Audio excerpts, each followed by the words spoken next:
100 நாள் வேலை திட்டத்தில் மோசடி நடந்திருப்பது குறித்து அறிக்கையை பாஜக மாநில தலைவர் அண்ணாமலை வெளியிட உள்ளதாக செய்தியாளர் சந்திப்பில் ஆவேசமாக தெரிவித்துள்ளார். இன்னைக்கு 100 நாள் வேலை வாய்ப்பு திட்டத்தில் நம்ம எல்லாருக்குமே புரிதல் இருக்கு.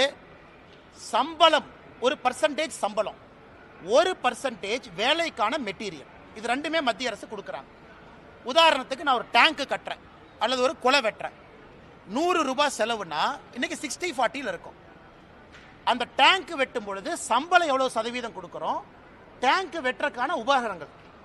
தமிழ்நாட்டில் இன்னைக்கு நிலுவையில் இருக்கக்கூடிய சம்பளம் 87%. மொத்த காஸ்ட்ல 87% சம்பளம் பாக்கினா அது 60-40 தான் இருக்கணும். அப்ப 87% சம்பளம் பாக்கினா நீ போலி கணக்கு எழுதுற.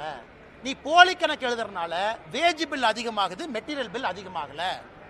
இதையெல்லாம் நான் மத்திய அரசுக்கு கடிதமாக ஆதாரபூர்வமாக ஈரோட்டில் ஒரு பஞ்சாயத்து எடுத்து ஒரு பஞ்சாயத்தில் மட்டுமே நடக்கக்கூடிய தவறுகளை நான் கடிதம் எழுதிட்டேன்.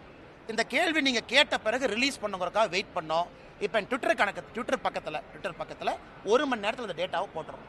அதனால் எங்களை பொறுத்தவரை மத்திய அரசு ஒரு சிறப்பு அதிகாரிகள் குழுவை போட்டு தமிழ்நாட்டில் 39,000 கோடி ரூபாயும் ஆடிட் பண்ணி இந்த பெருச்சாளிகள் எவன்லாம் பணம் திருண்டானோ 4 சிறைச்சாலையை மத்திய அரசினுடைய பணத்தில் கட்டி அந்த 4 சிறைச்சாலையை நப்பிட்டு தான் அடுத்த பைசா கொடுக்கணும்.